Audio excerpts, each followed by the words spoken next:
At the beginning of the story, we are introduced to a brutal fighting woman named Jessica. She is one of the most powerful fighters. This time she will compete with a bodyguard named Gao, who is known as the most loyal, strong, and also the most brutal bodyguard, where everyone he guards is always safe and secure. Long story short, the fight was epic. The fight was initially evenly matched, but then Gao went wild with his kung fu moves. In the end, he could knock Jessica out with just one deadly kick. Despite winning, Gao was not happy at all, as the boss he had to guard suddenly disappeared. At that time, Gao was on leave from his boss, Mr. Xui. But a group of mercenaries suddenly attacked him and slaughtered all of his men, and since then, Mr. Xu has never returned. Therefore, now Gao is thinking of ways to find Mr. Xui. One way is to join a street fight, where he can tap a gangster named Baisong. Baisong is a subordinate of Mr. Xu, who is suspected to have betrayed and kidnapped his own boss. Here, Gao is assisted by Mr. Xu's trusted men, Bankai. The next day, Gao and Bankai returned to investigate Baisong separately. On the one hand, Bankai would check the company's financial data to see if Baisong had embezzled funds. Meanwhile, Gao would watch his movements from a distance. This time, Baisong was seen scolding one of his female employees. Gao then followed Baisong and his men to their safe house. Reportedly, the place was used to money laundry through drug production. After knowing the place, Gao decided to return to Bankai's place. But suddenly, he was surrounded by armed troops, so he was no choice to brutalize and eliminate them all without getting hurt. At the same time, Bankai went to Baisong's branch office to check the financial records there. However, one of the employees secretly wanted to report him to Baisong. Fortunately, Bankai grabbed his cell phone on the spot. He then gave the employee some money so that he would give Baisong's financial records. But after examining the records, Bankai and Gao found no irregularities, which meant they had to dig deeper, including infiltrating Baisong's place. To do so, Gao will recruit several people as well as an arsenal of weapons. Later that night, Gao went to a man named Zhang Chai, but actually, he's an expert fighter who can duel with anyone. It is said that he has defeated dozens of gangsters by himself. In addition, he also works as a bodyguard in the same organization as Gao. He deliberately spent his vacation time as a heavy worker to maintain his strength. Gao then invited him to join the mission to find Mr. Xui. Hearing that, Zhang Qi immediately accepted without further ado. Next, Gao recruited an explosive expert named Jia Yao. Besides being good at making explosives, he is also one of the 30 best bodyguards, so his fighting ability is unquestionable. Last but not least, Gao would bring along Hong Kong's most skilled sniper, Shai Tu. Shai Tu was so good that he had won the national shooting competition. But he has a little flaw in which he has never been directly involved in the battlefield and cannot control his emotions. As a result, he often defended himself in public places. To make a long story short, the team Gao had formed gathered at a villa to discuss a scheme to infiltrate Baisong's place. But suddenly, a mysterious woman attacked them. Unexpectedly, the woman was Gao's younger sibling named Candy. Although she is still very young, her kung fu skills are already epic. Candy deliberately attacked him to test Gao's ability, but apparently, Gao was still as strong as ever. Candy then said that he had been allowed by the head of the bodyguard organization to help Gao in this mission. He then got acquainted with the rest of the team. They all then went to Bankai to get the weapons and equipment needed. After everything was ready, they immediately stood by near Baisong's place. In this place, Baisong's men were producing a new type of drug. Meanwhile, Baisong was by the pool having fun with women. Shortly after, one of his men came carrying a suitcase containing drugs that would soon be sold. To test the drug, Baisong told a woman to try the item. Then within seconds, the woman fainted and died on the spot. Seeing that, Gao ordered Shai Tu to shoot Baisong with a stun needle. But unfortunately, Baisong's men suddenly blocked Shai Tu's view and he missed. Because the situation became chaotic, Gao and his team were no choice to slaughter Baisong's troops. They had originally only wanted to kidnap Baisong. Although his team could be counted on their fingers, Gao and his team were able to eliminate hundreds of Baisong's men in a short period of time. At the same time, there were mysterious mercenaries who suddenly attacked Baisong's men at the back gate. It turns out that they are the mercenaries who kidnapped Mr. Xui at the beginning of the story. Even so, we don't know who they really are. Long story short, Gao and his team could corner Baisong. He immediately asks where Baisong is keeping Mr. Xui. However, Baisong had no idea. Baisong even claimed that he never intended to kidnap his own boss. Just as Gao wanted to arrest Baisong, a mysterious drone suddenly slaughtered Baisong and his team. In fact, Gao has yet to get a definitive answer about Mr. Xui's kidnapping. Apparently, the attack was from mysterious mercenaries, and to make matters worse, they had also planted a bomb in Baisong's place. Luckily, Gao and his team survived the explosion. Then the next day, Gao sent Zhang Qi, Shai Tu, and Zhao Yao to a street fighting arena. Rumor has it that the owner of the place has a lot of information in the criminal world, but when they got there, they were confronted by Jessica. While they were fighting, the owner of the arena suddenly came and stopped the fight. At the same time, Gao and Candy went to see Ban Kai to report the incident at Baisong's place. Hearing their explanation, Ban Kai was very surprised. If Baisong didn't kidnap Mr. Xui, then there must be outsiders who wanted to destroy his business. Moreover, Mr. Xu's pharmaceutical company has just released a new type of medicine. Ban Kai asks Gao to find his boss before the company is taken over by outsiders. Afterward, Ban Kai and the two of them caught up with the team at the street fighting arena. At that place, Zhang Qi asked for information about Mr. Xui's kidnapping, but the arena owner, Jian, refused them outright. She said that the boxing arena was only for fighting. But after Ban Kai came, Jian immediately considered their request. Moreover, Ban Kai is a VIP member at the arena. Even so, the information she would provide was not free. They had to pay for it with a fight, where Gao and his team had to compete against Jian's men. The fight would be 5-on-5. In this battle, Jian's team would be led by Jessica. Gao was not afraid at all, because he had already beaten her before. Without further ado, the battle began. The fight was fierce and brutal at first, but over time, Jessica and her team became overwhelmed. In the end, Gao's team won the battle with ease. In fact, Gao and Candy defeated Jessica with a punch move. After the match, Jian promised to provide the information requested by Gao and his team. The woman then visited her big boss, let's call him Baldy. He was the most powerful mafia in the area. Jian then demonstrated the god-level kung fu skills of Gao and his team. Here, Jian sees great potential and intends to recruit them as bodyguards for her big boss.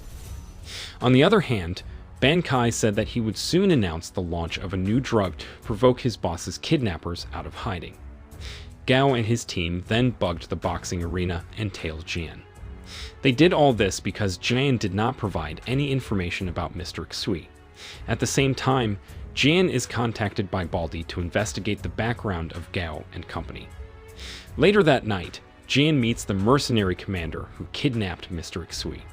This commander is named Kunka. It is said that these mercenaries are highly trained people, especially in investigations and brutal attacks. So it was certain that they would be very difficult to defeat. Here, Jian didn't know that they were Mr. Xu's kidnappers. Instead, she wanted to hire them to investigate Gao and his team. But Kunka was unwilling to do so, as he wanted to relax at his base. The next day, Gao and Candy decided to return to Baisong's place after listening to the conversation between Jian and Kunka. But when they got there, they ran into Ban Kai. He told them that Baisong Place had been confiscated by the government, so they were not allowed to enter. Besides, there weren't any clues in the place. Then Ban Kai invited the two of them to attend the inauguration of a new drug that would be broadcast live on TV station. In addition to inaugurating his new product, Ban Kai is also trying to cover up the kidnapping of Mr. Xui, so that it doesn't go viral and make things worse. Because the situation was getting deadlocked, Gao and friends finally decided to take the information by force. Gao and Candy will intrude Jian's house, while Zhang Qi and the others will stand guard outside. But what they didn't know was that Kunka and his men were also on standby to finish them off. Arriving at Jan's house, Gao and Candy felt a strange feeling because they entered too easily. And sure enough, it turned out that Jan had prepared a trap for them. The two of them were then drugged with a handkerchief, which immediately made them both faint instantly. On the other hand, Kunka's troops attacked relentlessly. As a result, Zhang Qi and his team were forced to leave the guardhouse. Moments later, Gao woke up tied up. Jan thought that Gao could be subdued that easily. Although his face looked like a nice guy, Gao's soul was brutal. He easily untied them and fought off dozens of Jan's men with only a tonfa, a traditional weapon. After defeating them, the situation is reversed, where Jan is now the one being held captive. Without saying much, Gao immediately asked about Mr. Xui. Jan had confirmed that Mr. Xui was still safe, only she wasn't told the details about his location because her boss didn't want to tell him. Gao and Candy then contacted Zhang Chai, who was still safe. He also told them that the others were also safe, but they had to gather in the forest immediately because Kunka's troops must have been guarding their villa. Long story short, they gathered to discuss the next plan. But shortly after that, there was news that Gao and his team had slaughtered Jan and her men. In fact, Gao and Candy didn't hurt Jan at all, and now they were officially wanted by the police. They then reported the situation to Bang Kai and said that they were fine. After that, Gao was suddenly contacted by a representative of Jan's boss, who told them to come to his place. They decided to fulfill the call. At his place, Baldy tells them that it was Kunka's men who killed Jan. He also said that Kunka's troops still had a big boss whose form was unknown until now. It is said that Big Boss is a brutal figure who has many mercenaries throughout the Asian continent. Baldy then offered to cooperate with Gao and his team to eliminate Kunka's troops and Big Boss. In return, he would tell the location of Mr. Xui. But if Gao refused, then Baldy would not hesitate to finish him off. Hearing that, Gao immediately agreed to his invitation. Then, the bald boss prepared weapons and also a helicopter for Gao and his team to use. The Baldy then told Mr. Xu's location, which turned out to be in the middle of the forest. There was an empty building used by Kunka and his team to hide. Without further ado, Gao and his team jumped into action. First of all, Shai 2 would observe from above by riding a drone similar to the Green Goblin's vehicle. From above, Shai 2 saw Kunka forcing Mr. Xui to sign the company documents. If he approved the documents, then the newly produced medicine would officially belong to none other than Kunka Big Boss. Outside the building, Shai 2 signals for an attack as his men are caught off guard. He immediately dropped a grenade as a signal. Then, Gao and his team attacked from the helicopter. Unfortunately, their helicopter was hit by rocket fire, so Gao and his team were no choice to disembark prematurely. They then separated to every corner of the building and brutalized in their own way. Kunka, on the other hand, was furious that his place was suddenly under attack. He mobilized all his troops to finish off Gao and his team. Unfortunately, Shai 2 was shot in the leg, despite managing to slaughter a dozen of Kunka's men at once. Meanwhile, Jia Yao managed to finish off Kunka's troops in the control room. Aksha Yao then informed the location of Mr. Xu's captivity. Because of information from Jia Yao, Candy finally found Mr. Xui. In addition, Jia Yao also helped Zhang Che to hide from Kunka's messengers. On the other hand, Kunka began to suspect that his control room had been controlled by Gao and his team. He then ordered his men to secure the control room. However, Jia Yao decides to bomb the room, as he has already told Mr. Xu's location. At the same time, Gao and Candy entered the holding area, and without hesitation, they immediately slaughtered all the guards there with indiscriminate gunfire. Gao then rescued Mr. Xui and told all his team to gather outside. However, only Zhang Qi came, as Shai 2 and Jia Yao were busy fighting Kunka's men. As Gao wanted to go out, they were suddenly surrounded by Kunka and his troops. His men also immediately took away their weapons. Not long after, their big boss appeared from behind, and unexpectedly, it turned out that the big boss was Bang Kai. He was the mastermind of Mr. Xu's kidnapping, because he wanted to seize his company and avenge the death of his child, who was killed by Mr. Xui. But the old man said that he had nothing to do with the death of Bankai or Big Boss's child. When the situation was tense, Sci-fi suddenly appeared and immediately fired his rifle to startle Bankai's men so that Gao and his team could escape. At the same time, Jia Yao was still struggling with Kumka's bald men. But because his ammunition almost empty, Jia Yao pretended to be dead to trap Kumka's men. And sure enough, Kumka's men approached to kill Jia Yao. However, Jia Yao could get up and knock him down. But the fight didn't stop there. They also headbutted with the iron head stance. Then brutally, Jia Yao knocked down Kumka's men once again. Then he pulled out the earring in his ear. To end the struggle, Jia Yao stabbed Kumka's henchman to death. On the other side, Gao and his team were struggling with Kumka's men. Meanwhile, Candy took Mr. Xui to safety. However, Bankai couldn't find him. Because she was cornered, Candy was no choice to come out of hiding. She then pretended to hand over Mr. Xui. In fact, she just wanted to trick Bankai. Then, Candy attacked Bankai with her kung fu moves. But as it turned out, Bankai was no slouch when it came to kung fu either. He was even able to slam Candy so many times that she fainted instantly. Then, Gao suddenly appeared with a deadly kick that instantly knocked Bankai down. He then resuscitated the unconscious Candy and told her to go get Mr. Xui. Meanwhile, Gao wanted to duel Bankai. As it turned out, their kung fu skills were equally strong, so the fight was epic.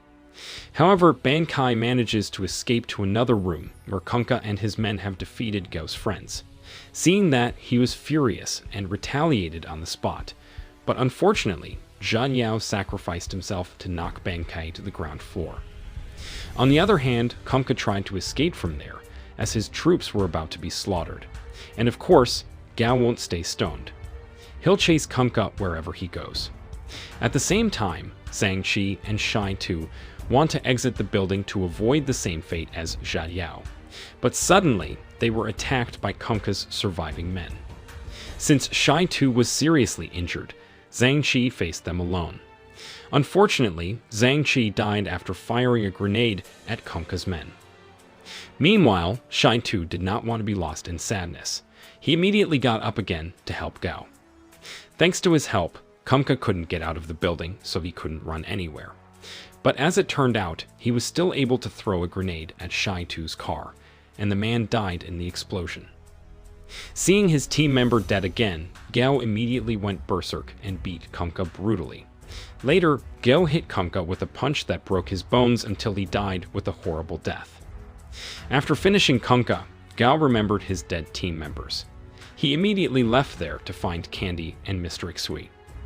However, suddenly, the surviving Bankai ambushed him from behind.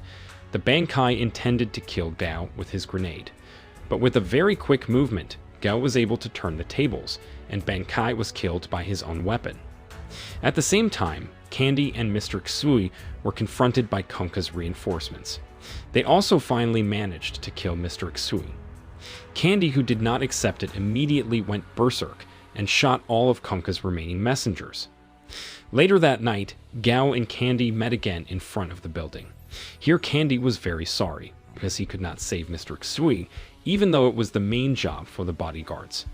Hearing the news, Gao decided to retire. Gao settled in the countryside and turned to gambling. But every time he lost, he would beat up his opponent because his brutal spirit was still in him. With Gao's retirement, the movie ended.